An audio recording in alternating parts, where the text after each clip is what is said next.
Welcome to Sykes, the Bottom Line Pharmacy Podcast, your regular dose of pharmacy CPA advice to fuel your bottom line, featuring pharmacists, key vendors, and other innovators.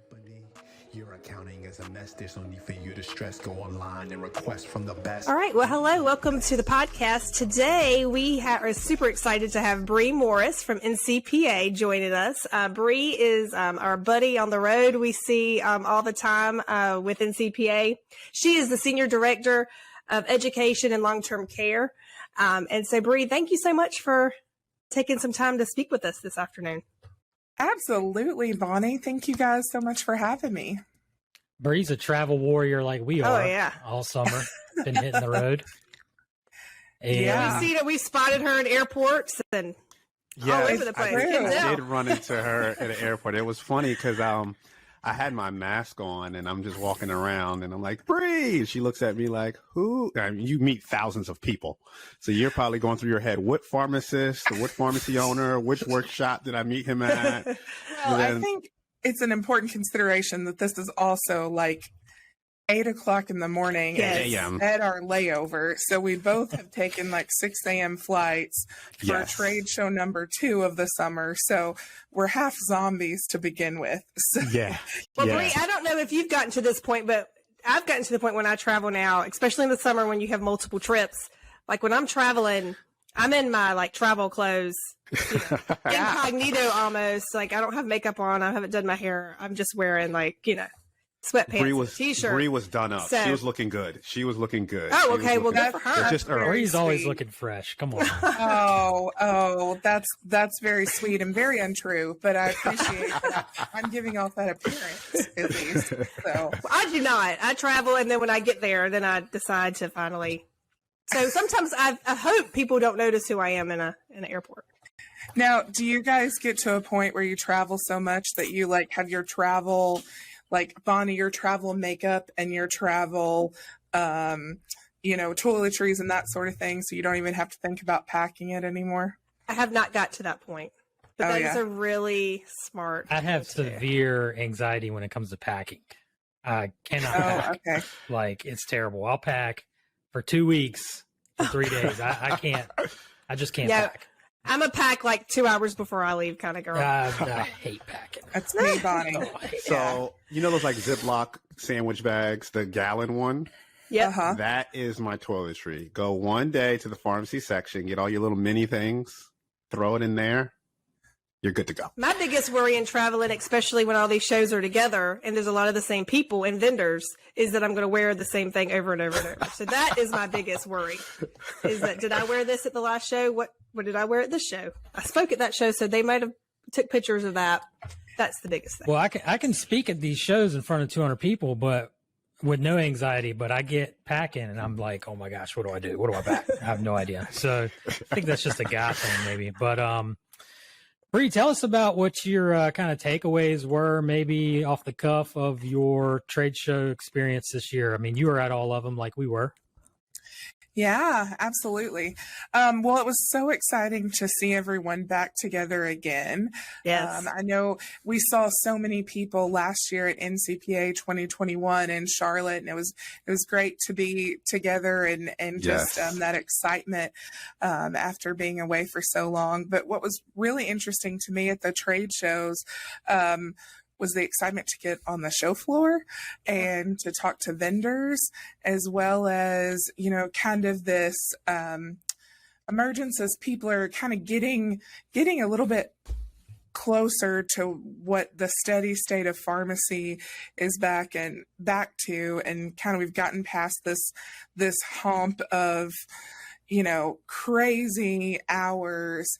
Everyone's starting to think about services again and what services they're going to pursue and what's going to, give you a good ROI and how you can help your community. So it was really cool to be able to kind of learn from what folks have done over the last few years, and then also what they're looking to do moving forward. Mm-hmm. And we're seeing a lot of pharmacies really look into revenue outside of just filling scripts. So that's kind of the big takeaways we had from the show. I think we were all talking about that before COVID, but then I think COVID, one of the benefits from COVID, if there was any, would be that people learned how important that was. because they saw it. Absolutely. Yeah.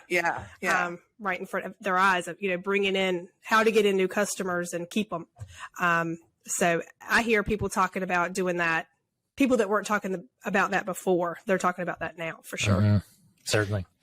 And Bri, so after trade show, you guys jumped right into NCPA, that is, jumped right into your legislative push to have pharmacies host members of Congress, et cetera.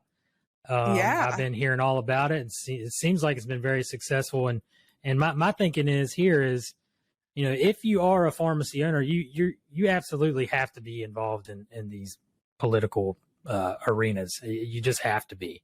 And I know you guys kind of preach that as well.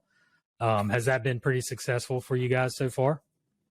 Yeah, absolutely. So we kind of came back from the trade shows and launched into August, which would during the recess that Congress had, we called it a month of action. And so encouraging everyone to invite their congressman into their pharmacy to really see day to day what it looks like, how you're helping your patients, show them the DIR fees and show them the negative reimbursement. That's really impactful when you can see it firsthand, and all the different things that are hard to articulate necessarily in language, but pharmacies tell a story, right? Like I think about where I'm from, and I'm from a small town in Arkansas. There's just a couple of pharmacies in the entire county. So the pharmacy that I worked at growing up, we did long-term care. We actually did the hospital pharmacy next door is a critical access hospital. So they went in the morning and did that. They have filled scripts for me on Christmas Day whenever I've been sick before.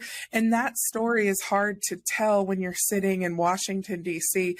So having a congressman come in and really see what you do day to day has been really cool. So great to do all throughout the year. Lots of pharmacies have done it in August while folks are at home. And you mentioned the dreaded DIR fees. Yeah. And I actually have a new stat I shared with Patrick there at NCPA. And for revenue band between $2 to $4 million, average 2021 DR fee was $140,000. And so far through June of 22, we're at $82,000. So we're seeing an increase there. And then for the $4 to $7 million revenue range, 21 average was 215,000, and so far through 2022 June, we're at 115,000. So that just goes to show you that that legislative action with your Congress members is vital. Yeah, that's some great data to share right there.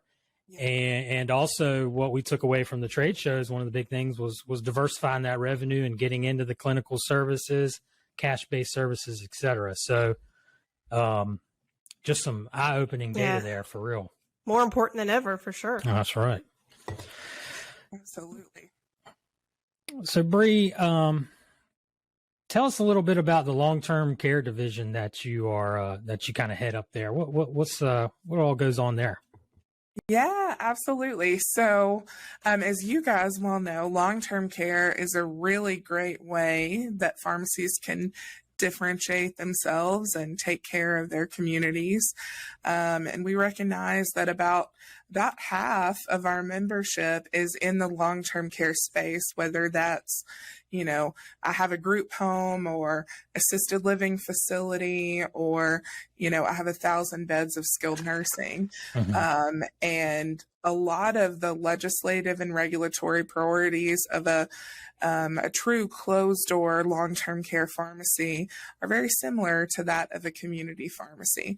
So the long-term care division is exactly what it says. It's a separate division within NCPA for those pharmacies that are serving the long-term care community, whether that's, I have 10 beds of a group home. We're going to help you get started and help you grow that segment of your business. And we have a ton of business resources to support that. Or for those pharmacies that are, several thousand bed pharmacies that serve larger facilities. We've got a ton of resources for them, as well as supporting their interest on the Hill whenever there's a topic that comes up that relates to them. And certainly Right. long-term care, is going to be gaining more and more and more traction. I mean, you got all these baby boomers that are going to be retiring and getting older, and they're going to need help. I mean, this area is going to grow, I think, tremendously in the future. Yep. Yeah, absolutely. Something that we've been really excited about, membership's been really excited about, is this idea of medical at home. So taking care of those patients who would otherwise be in a long-term care facility, by keeping them at home and providing those long-term care services, just as you would to a nursing center, for those patients to stay at home. So this isn't an ambulatory patient that you're just delivering medication to out of convenience. This is a patient that, might have a caregiver or someone to take care of them in the home. But it's a really great opportunity for pharmacies. Something that I think some pharmacies don't know, with LTC, there's no DIR fees right now. Mm-hmm. Wow. Which is that's a big deal on its own. There's usually, especially outside of the home setting currently, home setting we're still working on, but you're providing a service that goes above and beyond what you do in the community setting. And so there's increased reimbursement. Yes. So it's a really good opportunity for pharmacies that have, especially if you're doing MedSync and you've got a packaging solution, you're like halfway there, maybe 3/4 of the way there, and can really take advantage of an opportunity in your community. And that's that combo med, Right. if you will, type arrangement where you can get reimbursed and not have those DR fees, which is fantastic. But you got to meet those specifications for the medical at home. Yeah, we're seeing a lot of pharmacies definitely dip their toes into that for sure. That's been picking up. And I do have a question. So some pharmacies, the ones who are just straight traditional, maybe that's what they've been doing for a long time, but the whole DIR fees and everything else is putting a real big pinch on them. And they say, you know what, I'm ready to take a step and to do something different. If that, and some have even identified some homes that they would want to try to get involved in, what would be the first step you would recommend for a pharmacy like that? Or is there a way that NCPA could provide are there any resources for someone just getting started out that help them out in their first initial push?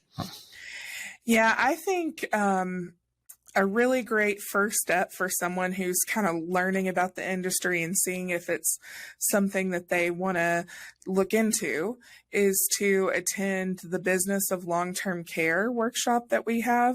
Oh, wow. We've got one coming up actually right before convention, September 29th through 30th in Kansas City. But it really walks you through what is long-term care, what are those opportunities? What does it look like workflow wise?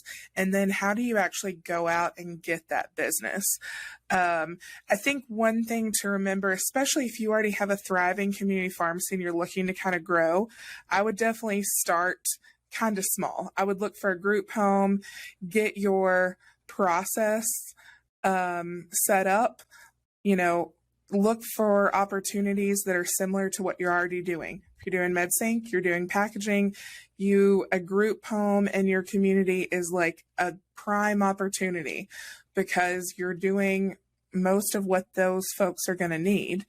So going out, getting a little bit of business, getting comfortable with it, and then kind of growing from there. Great advice. I mean, that makes great sense. Yeah. That's wonderful. Great wonderful. advice. Thanks. So speaking of workshops, is there another workshop that's going on during that same time period, I believe? Oh, there might be, Bonnie. There might be. So we do an ownership workshop, pharmacy ownership workshop, and we're so excited to partner with you guys as some of our faculty for that program. And it's really for, those those folks out there who are interested in opening or buying a pharmacy, it's kind of a deep dive, A to Z, your kind of first step into that. It's kind of the cool club. I mean, you got Bonnie on there, you got Jeff Baird. It's the cool club. I'm telling you, I kind of feel left out here. Let me share. I'll speak through it, but I just want to share. I got pulled it up, the cool club, as you called it. Oh my gracious. So some of the speakers, we got Jeff Baird, the famous Bonnie. Jeff Baird. Yeah. Greco from Live Oak Bank. I'm not going to be at this one. It's going to be Alan Sykes. He's going to be representing. But Tammy McDonald, Jonathan McKesson.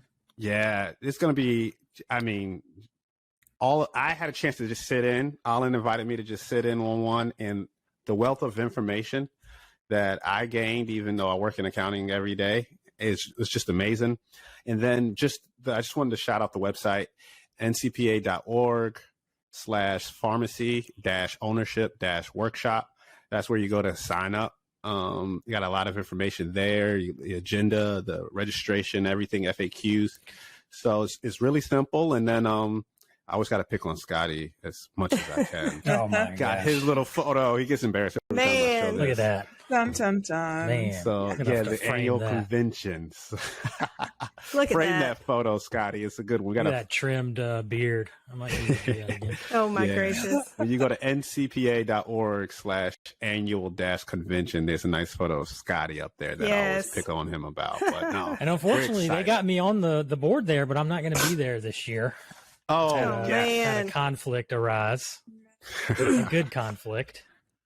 I actually, I'll brag a little bit, but I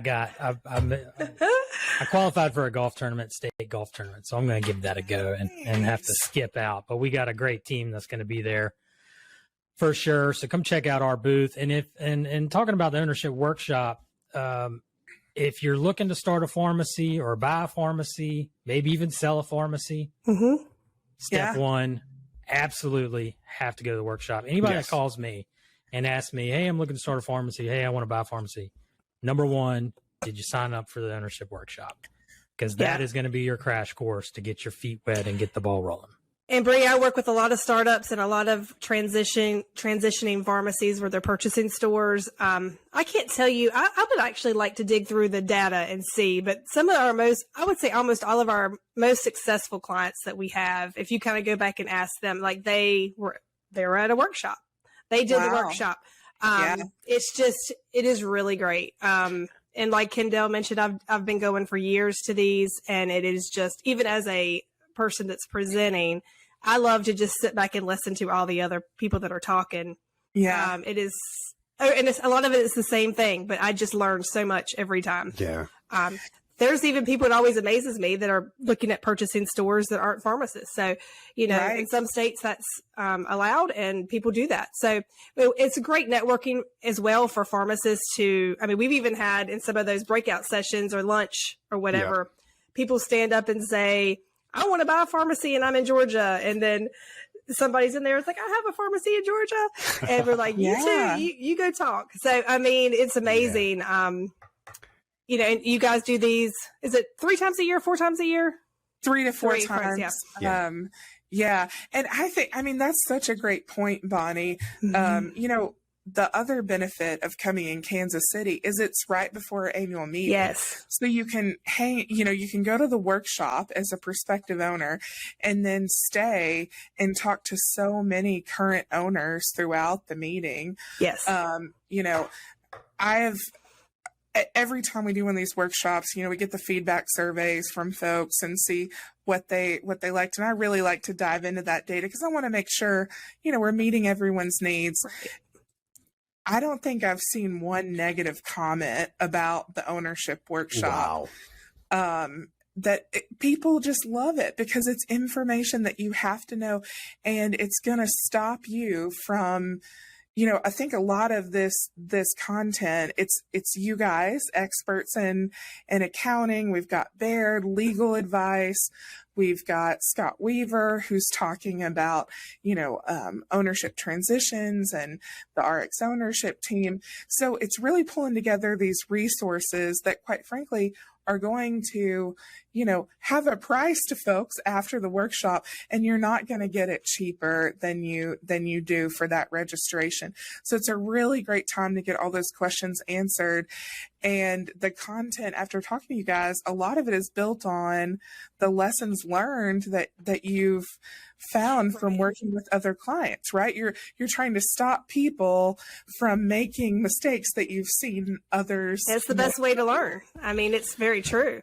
And it's great that it's usually a smaller group and everyone's kind of in there. And by the end of it, you feel like you're friends with most of the people that are in the class, and you kind of know what their deal is, where they are, what their plan is. It's always amazing to me too, that you kind of ask in the beginning what their plan is. Are you want to do a startup, or you want to buy a store?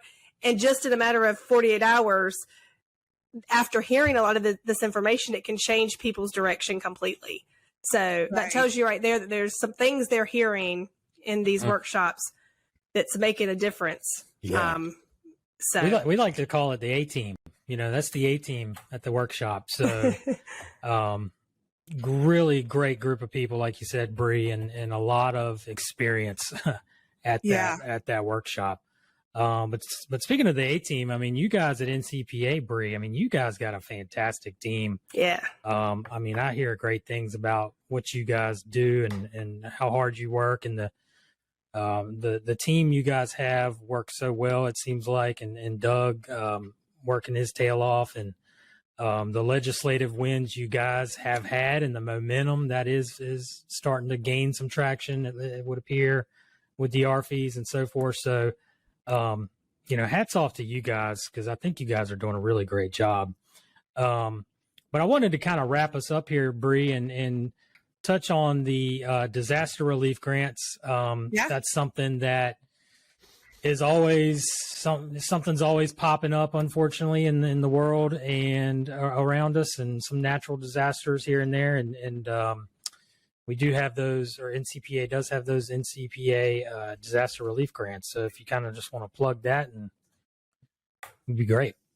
Yeah, absolutely. So just as you said, Scotty, it's something that we understand tragedy hits sometimes, and there have been tornadoes or hurricanes or what have you that have come through, and we do have some grants that are available whenever something like that happens to you. So if you go to our website and just search disaster relief, you can find out more information. And, I hope you never need it, but it's there if you do.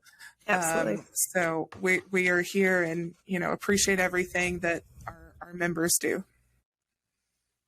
Yeah, I've heard those grants have been very key in some disaster areas in the past, hurricanes and such. So definitely want to plug that and, donate to it if you can. But appreciate your time, Bri. It's fantastic having you on. We're going to have you on again. I believe I believe Bonnie and Kendell, you guys are going to go live at NCPA here. Yeah, we're going to try to do it. We're going to try it. We're going to bring the mic, bring a little laptop, and let's get some live action here from pharmacists live and some vendors, and just report back. So that'll be nice. We have to do it from the workshop. That's a fun group.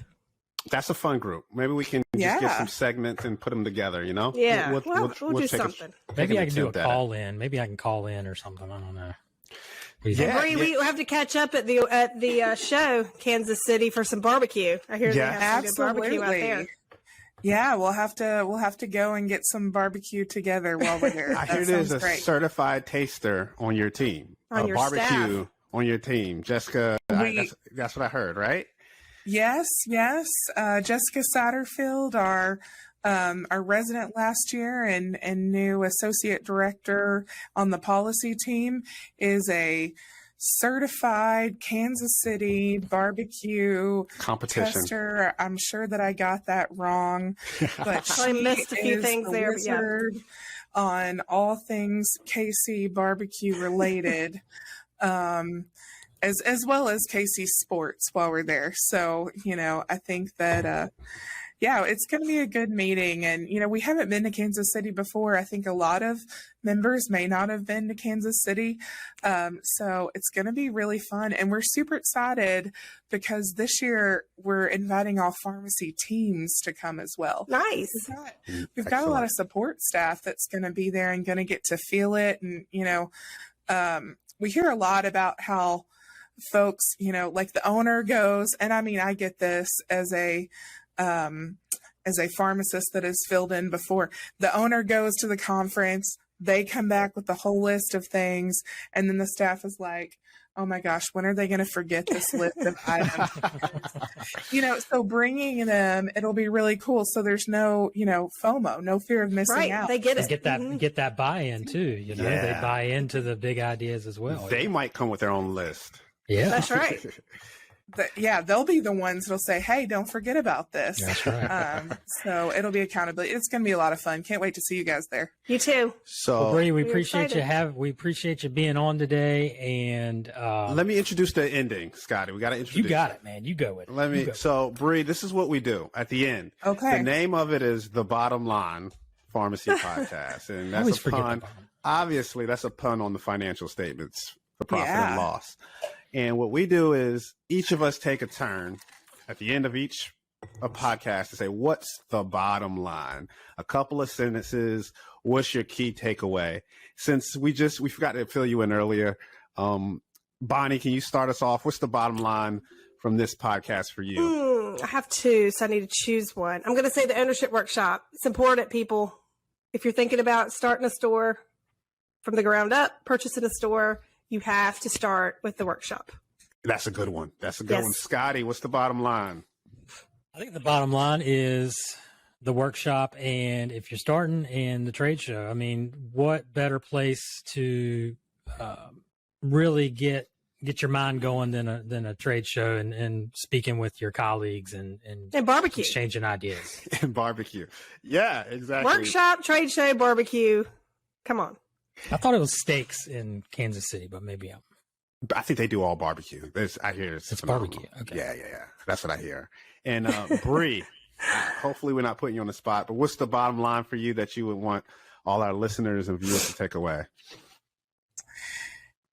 I would say if you are if you are looking to own a pharmacy, come to Ownership Workshop. Yes. If you already own a pharmacy, hope to see you at the trade show and bring your team. Yes. Boom. The mic has been dropped. I don't think there's anything else. Well, thank you, Bri. Appreciate you being on, and keep up the great work over there. Yep. Thank you, guys. Thank you. Thanks. Bye. Bye-bye. Sykes and Company. We the best. Sykes and Company. Your accounting is a mess. There's no need for you to stress. Go online and request from the best.